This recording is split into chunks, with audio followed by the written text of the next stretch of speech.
varied intellectual background.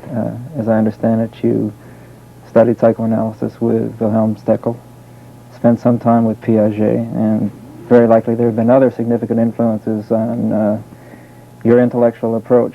I'm wondering whether you could describe some of the more significant figures in your intellectual history. Well, Wilhelm Stekel was my director of psychoanalytical studies. You know very well that he was not in complete agreement with Freudian psychoanalysis. Well, many times he told that, well, that I see in the same extent the suppression of morality, but not suppression of instincts. And he told us in many books that, well, that we should care about not suppress our higher level of development, our morality. We speak too much about danger of suppressing of instincts, of some primitive instinct, but we do not speak sufficiently about suppression of our higher emotional life.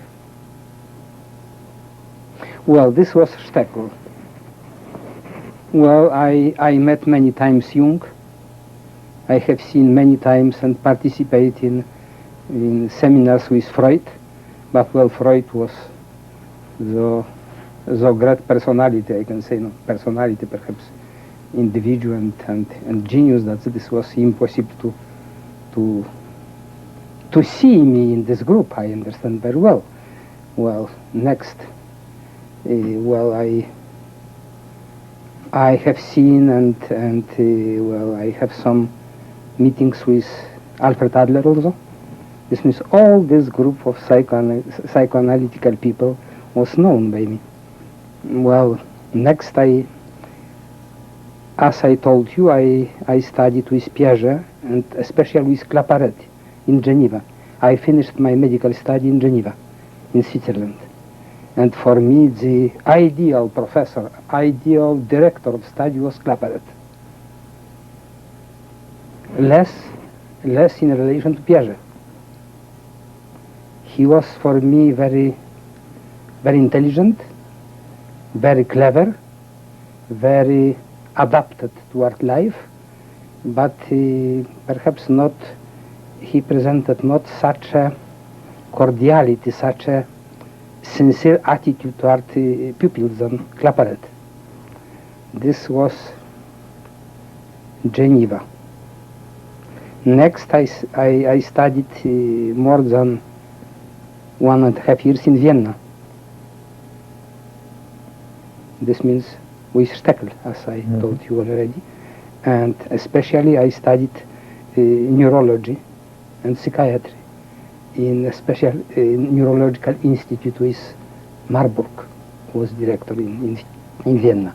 I studied with Charlotte Bühler and Karl Bühler. Well, in Vienna. Next. Well, I received fellowship from Rockefeller Foundation, and I studied at Harvard University 1 year and a half about in School for Public Health and in Boston Psychopathic Hospital with McPhee Campbell. And even at the last month of my work, I directed by myself many cases as an independent already psychiatrist and psychologist. Excuse me please, this will be a mixture of my presentation. Before I finished psychological studies in Poland, well, and together with pedagogy, well, and coming back to the Harvard University, I appreciate very much the direction of Dr. Healy. Perhaps you do not know, this is fairly old time, but he was a specialist in criminology of young people. Dr. Healy? Dr. Healy. Dr. William Healy with Augusta Bronner together. They directed this clinic. After I was for about 4 months a student of Adolf Meyer in Baltimore. And I met him even in many discussions. He was a very, how we can say, very, a man to whom this was possible to approach and to speak and to discuss many things, even with his, how I can say, his high level of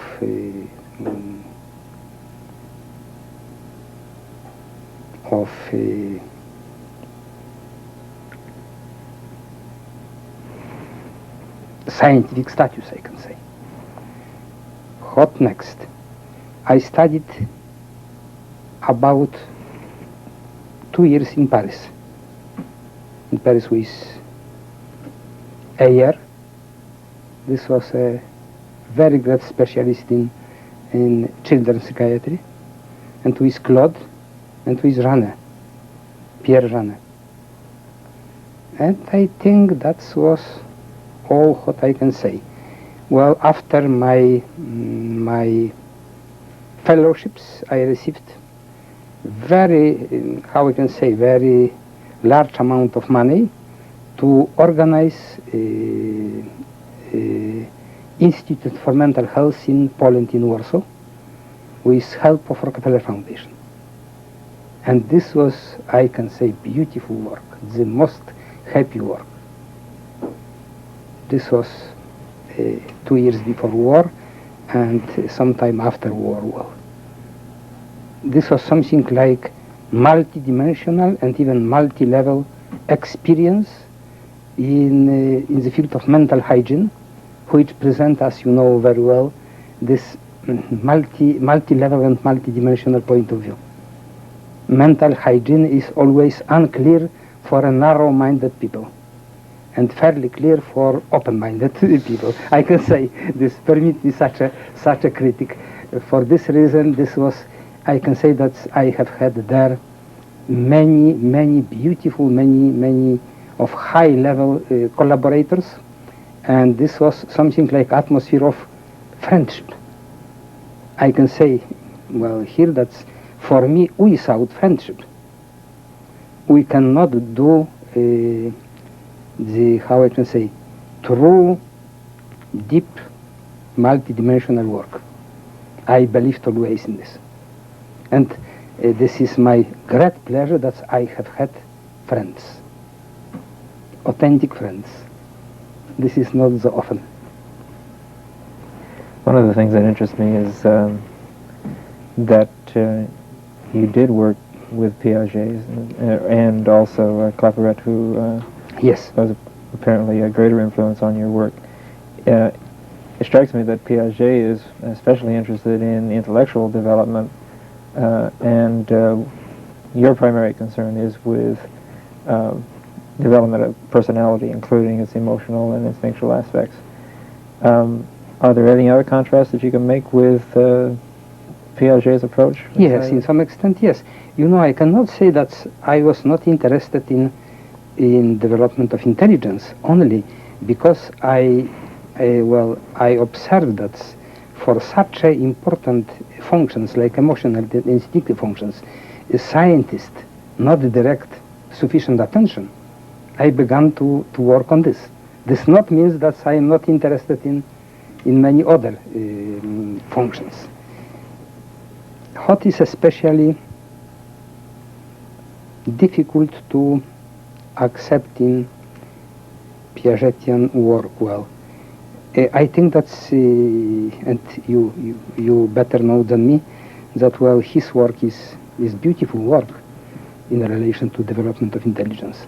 But, well, what strikes me, that's in relation to such a deep work, scientific work, he does not occupy himself with emotional development, and in some of his opinion, he says something, but this is contrary to his work with intelligence. This is superficial, I think, in relation to emotional and instinctive functions. Well, next, his I can say, model of development. Perhaps this model is very much better than model of theory of positive disintegration, but after all, this is, as you know very well, the most dominant factor in development are association, accommodation, and homeostasis. Well, I do not know, I do not understand why Piaget introduced homeostasis as one from the factors of development. This is perhaps a result of some development, of status of some development, but not a factor of development. Next, well, I do not understand clearly that homeostasis is in the same time something like symptoms of mental health in his opinion. In my practice, very large practice, I have seen many times the development through going away for concrete status of homeostasis and to go toward disintegration and another higher level of equilibrium, of homeostasis. This means homeostasis as a phenomenon is also multi-level. We cannot say that this exists only one homeostasis, but they are many, on many different levels. And well, homeostasis of psychopaths is of very low level, because psychopaths could have something like, could be on the level of homeostasis. But if they have something like even small potential for development, they should go out from this level of homeostasis and go through this disintegration and to reach lead by lead another level of homeostasis, of equilibrium. Well, this is perhaps the most dominant traits with which I am in some attitude of different approach. But perhaps this approach is not true, my approach. Piaget talks about certain stages of intellectual development, or at least various structures at various stages of intellectual development. And Freud talks about psychosexual stages of development. I wonder, your understanding of levels, which you distinguish from stages, I know has been influenced by other people, and I wonder if you could comment on some of those. For example, when you make a distinction at reintegration at a secondary level or at the level of personality, you talk about common essences and ideal essences. You use the word essence, which someone has compared to, say, St. Thomas Aquinas' use of essence. I know that people like Nikolai Hartmann and Max Scheler have been also talked from a very different perspective about levels. To what extent have these people, which are more in the philosophical tradition rather than in the neurological or the psychoanalytic tradition or in the psychological tradition, affected your theory? Yes. Well, I am in many agreement with Scheler, as you, I think, suspect this. Mm-hmm. Well, I am not in agreement with St. Thomas Aquinas, even with my strong religious instinct. No, his essence was rather something intellectual and abstractive. Well, notion. With Scheler. Next, I think, from many points of view, with Kierkegaard. With Kierkegaard, he differentiates all the levels, as you know. Mm-hmm. Well, what is difference especially between Scheler and my opinions? He did not elaborate the empirical notion of essences, individual essence and common essence. Mm-hmm. But I agree very clearly with his opinion toward levels of development and with philosophical and psychological attitude against relativistic philosophy and I can say relativistic psychology. Here we agree completely. And I agree with him, and he gave me many things as a material for thinking. Well, although I agree very clearly with his anti-Kantian notion of common sense and common agreements in something like common judgment. In his opinion, well, common judgment means a very low level of judgments and a very low level of feelings. And this is comprehensive from his point of view of a multi-levelness and a multi-level system of value, of how we can say, of structure and functions of value. Well, this is briefly. As you know, in relation to Kierkegaard,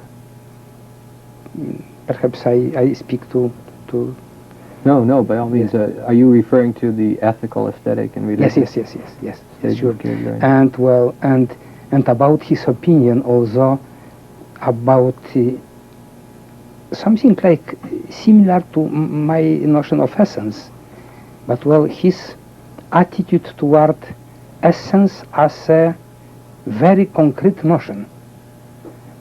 He disliked abstractive notion of this, like me. Not in the sense of mysticism. No, in sense, in relation to mysticism, you know that his opinion was against all mysticism and of mysticism of East and of West. In relation to something like not concrete experience, but something like, well, not sufficiently defined notions, like enlightenment, like, well, identity with moral principle and God and so on. And this was not elaborated, in my opinion, also in Eastern philosophy and Western philosophy. And I was very happy when I found in Kierkegaard the same attitude toward this unclearness of mystical experience, because I accept the value, great value of mystical experience. But this should be very empirically, logically elaborated. And such a mysticism should present traits of individual experience. This is almost never, or very rarely, any presentation of individual experience, of individual, how we can say, of individual facts and aspirations and relation toward other individuals and so on. Partially because mystical experiences are frequently described as ones in which there is dissolution of self. It seems to me to be inconsistent with what you talk about in the subject-object dynamism as an important factor in development. Well, if you permit me, I am completely against all these schools, and perhaps I have no right to be, but this is permitted, I think, not to understand such a philosophical systems. You know, that's very great yogi here in California, Yogananda, well told in his autobiography that one pupil is coming to him and asked, what will be hereafter with my guru? Could I differentiate him and know him and meet him and so on? And Yogananda told, oh no, never. You will be not differentiated from your guru. You will be the same. You cannot perceive your guru. Well, and you can see the same in notion of nirvana of Buddha, and even very often in Christian mysticism, you see this complete, not annihilation, but something like perhaps annihilation of individual. And I can say that this is contrary to Christ, because Christ in his life differentiated very clearly and experienced from one side experience of friendship with many people, with St. John, with Maria, Martha, with Lazarus, with his apostles and so on, and from the other side he was always ready to sacrifice himself to all people. This means, in my opinion, this is the highest example of so-called by me essence, individual essence and common essence, or social essence. From one side, all acceptance and underlying of the essential value of individual relation and individual experience, and from another side, empathy, responsibility for all humanity. And this was beautiful harmony between those two essences. One of the things that impresses me as I listen to you describe this aspect of your opinions is that you have relied considerably on religious references, philosophy, and literature in describing the various levels of development. It strikes me partially because there are few theories in psychological literature now that have the scope that yours does. Very few theories in psychology have attempted to give the kinds of experiences described in literature on religion or in literature per se. They try to give them a place, a central place in the theory of man. Part of what that suggests to me is that there has been a greater variety of intellectual influences on the way you've described your theory of man than for most psychologists, who perhaps more frequently read nothing more than other psychologists. Well, I feel I was interested in this. I can add only one more thing. You know very well the works of Vivekananda and Ramakrishna and so on.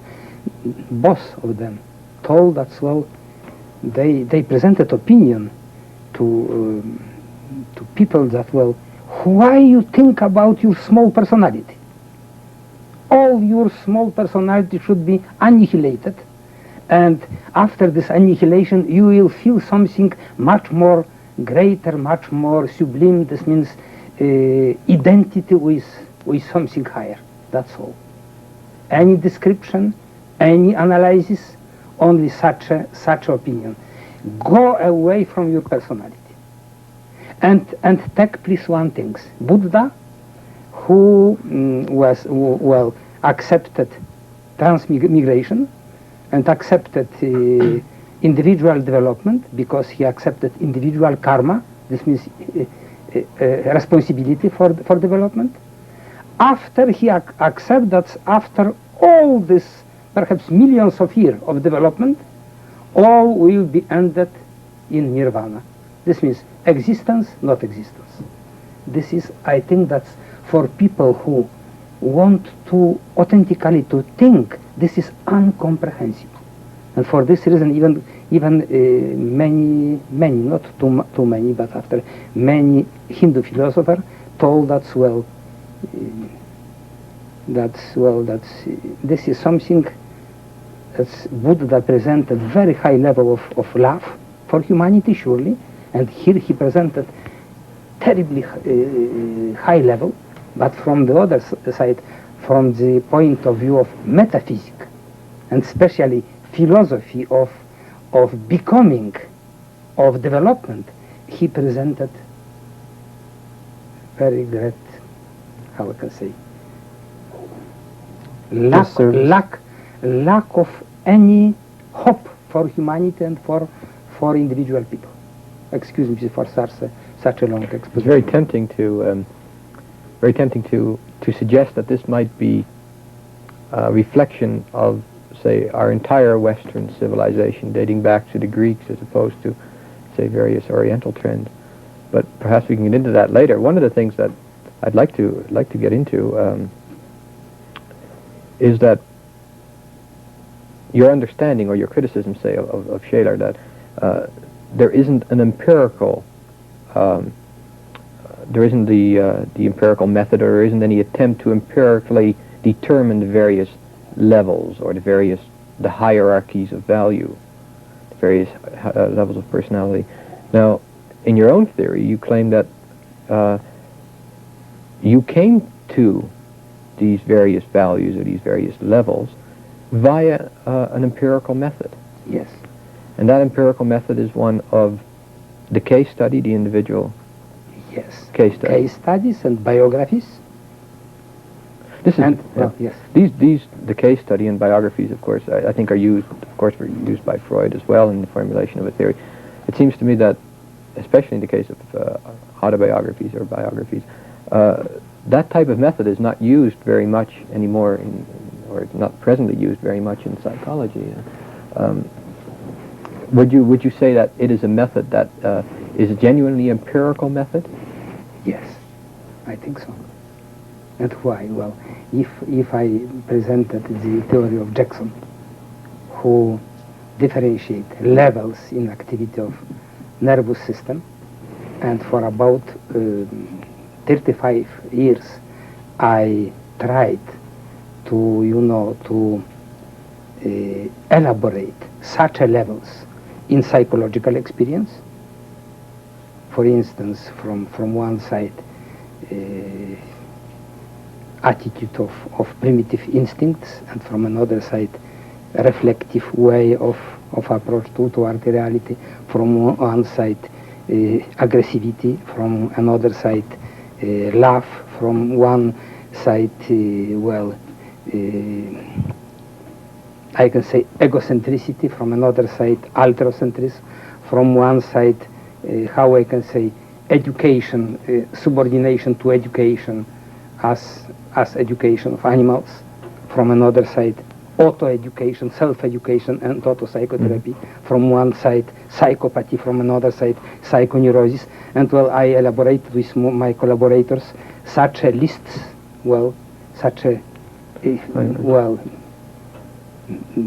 about 100 of different levels, on the basis of cases, and especially longitudinal cases. If, for instance, if after something like primarily elaboration of the theory, I found in many cases something like appearance of new dynamism in development. Before I could not see such a dynamism. And after 3-4 years, I discovered the presence of such a higher level of dynamism. And I discovered that with such a dynamism are linked other dynamism. And that's, I observe this very often in development, with repetition of the same group of dynamisms. Well, in group, I decided in some extent that this is something like empirical study. And after elaboration of structure of psychopaths, elaboration of structure and dynamism of unilevel disintegration, accepted as a, how I can say, superficially, as a hypothesis. But after I verified many years this, after elaboration, not elaboration, but differentiation of dynamism of third level, fourth level, fifth, and even this same in biographies of eminent personalities, not in all, but in mostly. This means collaboration between the so-called instinct of creativity and, in my terminology, instinct of self-perfection, as a highest level of development. This linking instinct of creativity with instinct of self-perfection. And this was repeated and repeated in 1,000 cases. Well, I accept that this is something like, how we can say, like law in development. I'd like to pursue this just for a minute because I think it's somewhat important. Do you make a distinction between your own observations of a case that you have in actual practice, and say the analysis of someone's work? If you, for example, take the work of Kierkegaard, and I know you've made a study of Kierkegaard, do you look at, do you consider that type of data at the same level, or do you take one as more tentative than, say?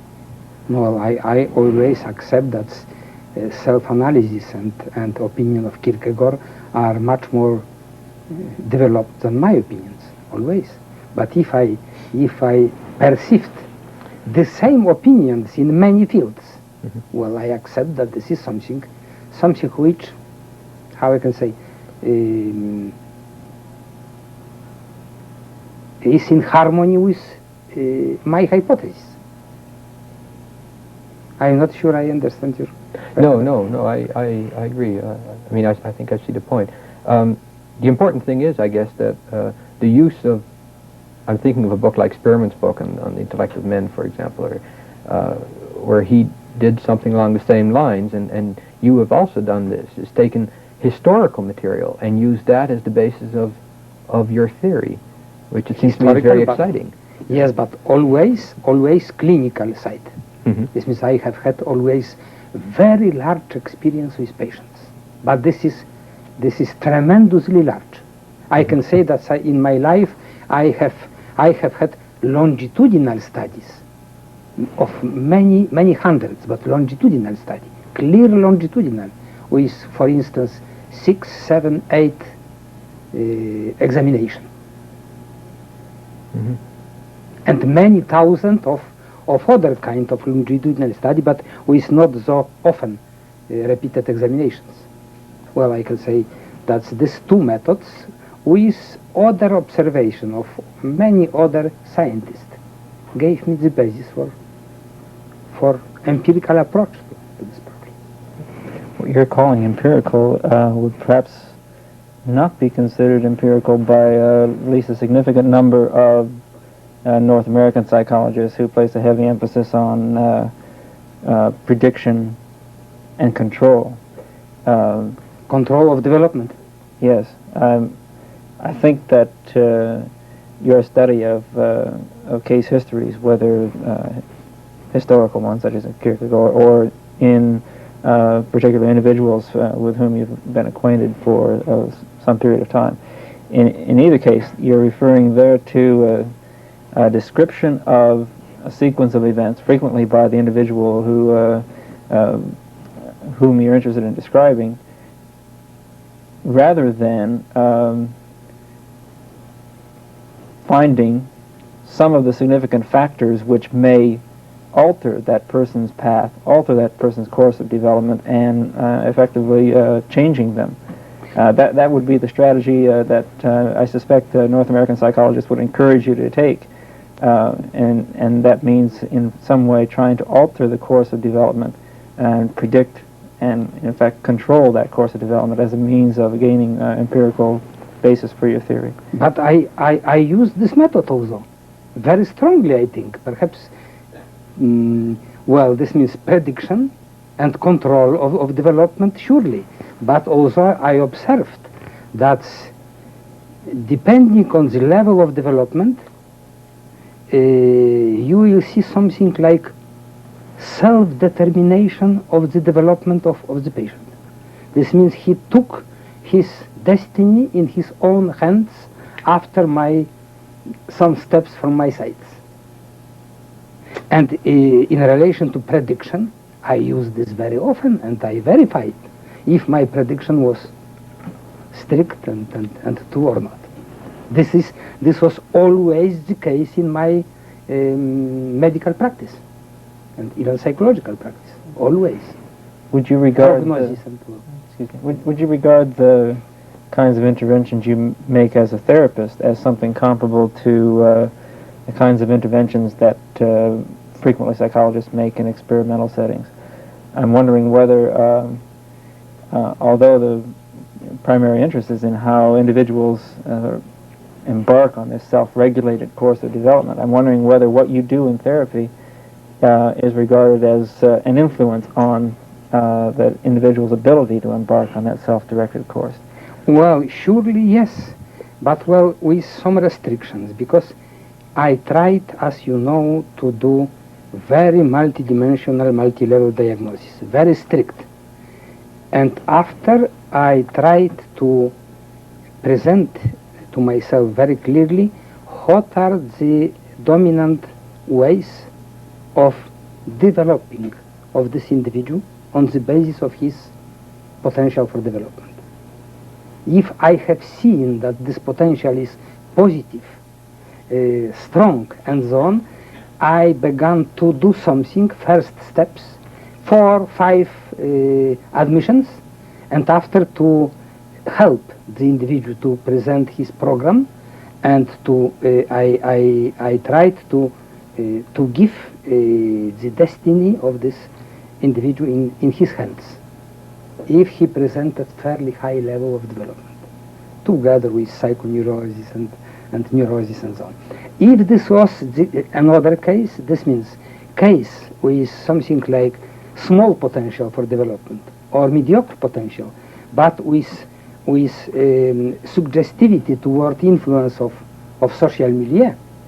Well, I tried to organize this milieu, social milieu, in the way to help him in a bit better, better chosen direction of development. That's all. This means I occupied myself with his family life, with his parents, with his playmates, with his studies, and so on and so on, and act through many multidimensional small therapy. Have you ever, by any chance, compared a group of individuals who are disposed toward sort of positive development with a comparable group who are equally predisposed toward development, but have also had your therapy? I'm wondering to what extent the specific things that you do in helping that individual organize his milieu affects the extent or the depth of his growth. Yes, well, I tried always to do, before of any group therapy, the individual diagnosis and individual therapy. And Yeah.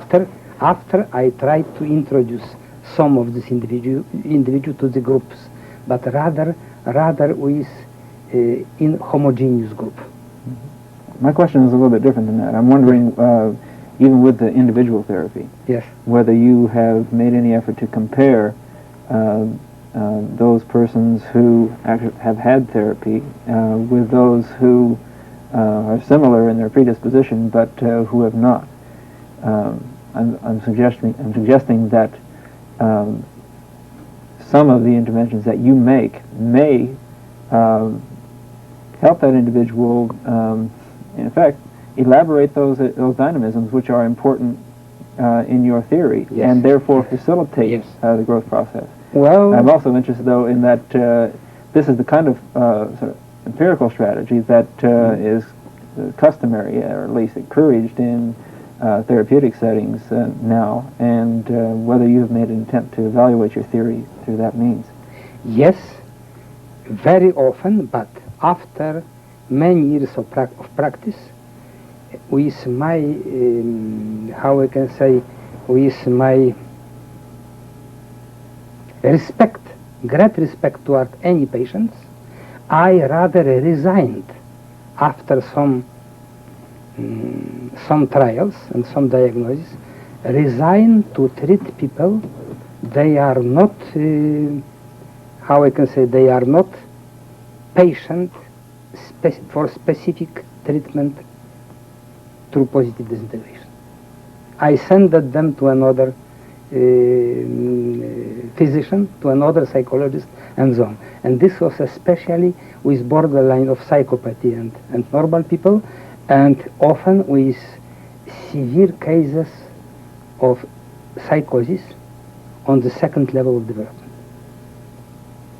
Rather, I, after some experience of many years, I accepted to my treatment the borderline between 2 and 3 level, and borderline between 3 and 4, well, and almost never in relation to 4th level, because I believed always, and I have very large practice, that these people could treat themselves better than with help of physicians.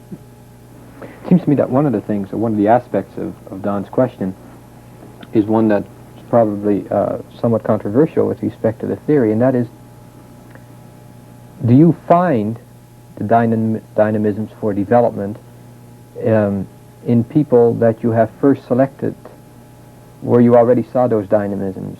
In other words, what I'm suggesting is that what you have termed empirical observation, say of biographical data or of your Yes. clinical cases, is empirical observation, or is phenomenological in some sense, but is very much contaminated, if you like, by your original understanding of the theory already as you have formulated it. Now, I guess there's no autonomous observation, or no such thing as observation without some theoretical bias or trend or whatever. But it seems to be that in examining biographical data or examining case studies, that is particular subject to your own particular bias or your own particular understanding of the theory. Surely, surely. Surely, but after all, this theory is practiced by many people, very different as a personality from my personality. Many, already many, and in my country, and even here in Canada, and in United States, and well, and I think that we do not agree in many points, but we agree in dominant points of the theory, and they see the same phenomena, the same dynamism as me. And they are clearly different as a personalities. And well, even in the development of their personalities? In other words, it seems to me there's a very close tie-in between your assumption or your postulate that there is such a thing as development in personality and the fact that I can observe this development in other people. In other words, it seems to me it requires a certain level of development in order to perceive development in others. Surely. This is always, and even I can make a hypothesis that without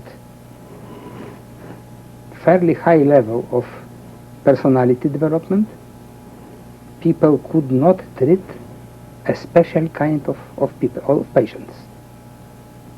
This means to send a patient of a borderline between 3 and 4 level to something like strict organicist in psychiatry will be something like, in many cases I observed, complete failure.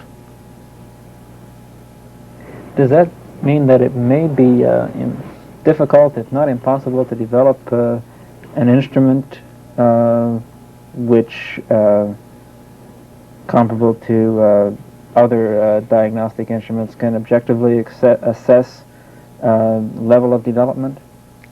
Well, I do not want to commit heresy, but how I can say, I do not, as I do not believe in impossibility to objectivize and to test levels of emotionality instinctive functions, I can say that I do not believe in common attitude, common approach toward difference between objectivity and subjectivity. Even, excuse me please for such a I'm not quite clear on that. Well, I will, perhaps I will say this. After all, the field of emotionality instinctive functions was always treated like something subjective. In differentiation with all functions, which was, or judgment, which was based on perception and logical analysis. My opinion, based on many years of experience, is that, well, emotional and instinctive functions could be almost like other functions. Like intellectual examined, functions? yes, examined, well, in a very objective way. And I think more that so-called difference between this descriptive functions and the descriptive judgments and value judgments are without almost value, because I can say that we can introduce descriptive judgment in relation to emotional and instinctive functions and to describe them very clearly, very logically, from the point of view of multi-dimensionality, multi-levelness, and so on and so on. And this statement, I can say, do not exist for me. And more, excuse me please, more one thing. I do not believe in our, well, I hesitate to say this because after all I have some humility here. But well, I do not understand the definition of objective in almost all vocabularies. This means that objective means something independent from subject. This is essence. Why? I do not think so. That's for instance, in relation to many levels of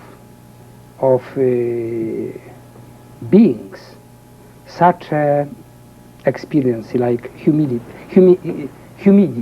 like air, like tree, are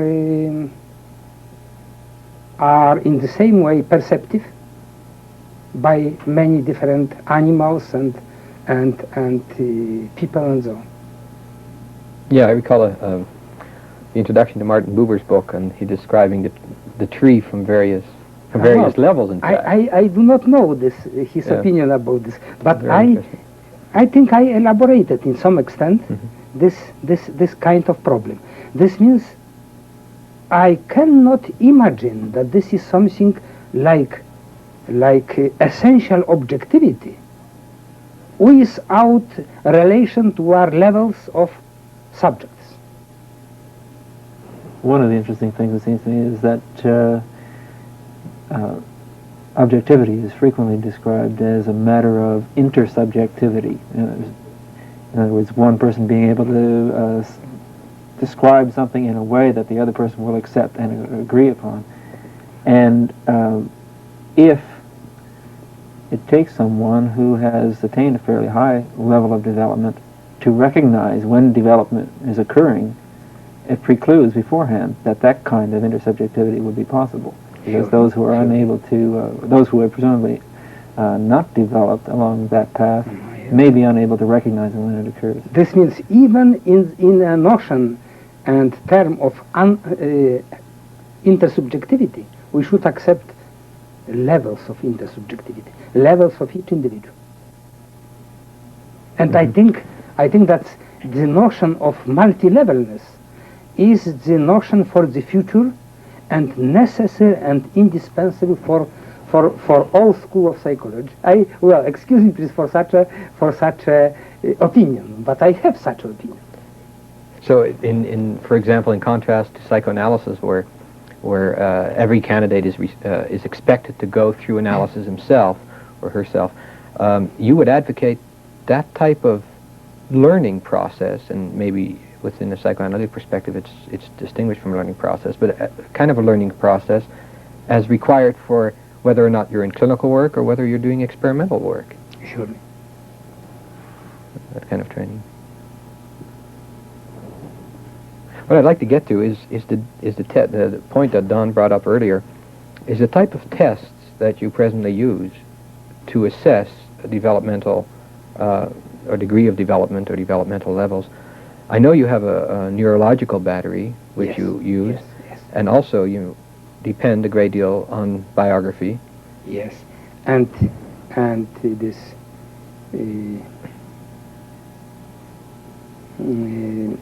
how I can call this verbal stimuli, test of verbal stimuli. Could you describe the neurological battery, for example, not in detail, but could you describe?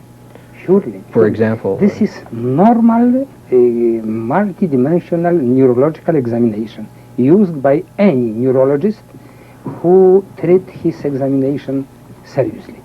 This means large neurological examination with all reflexes, with all examination of vegetative nervous system, central nervous system, and so on. And in the same time with behavior of the patient at the time of examination. What kind of behavior would you be looking at, for example? Now, for instance, well, may I show you something? Well, I think permit me? Well, for instance, this is one of the examination, neurological examination. You see that many people will react in completely different way. This means they will be descend their hand. My young colleague, well, localized like this, like I localized his hand. Well, I observed this together with all result of neurological examination, and I can hypothesize what means this, not as a unique symptom, but together with all. And I have here plenty of hypotheses. If you have such a reaction like this, similarly presenting something like hypothesis, one hypothesis, if you repeat this in 15 or 20 different phenomena, you can have hypothesis, well, this means this and this. And well, I never treat neurological examination as sufficient for diagnosis, never, but as a helping for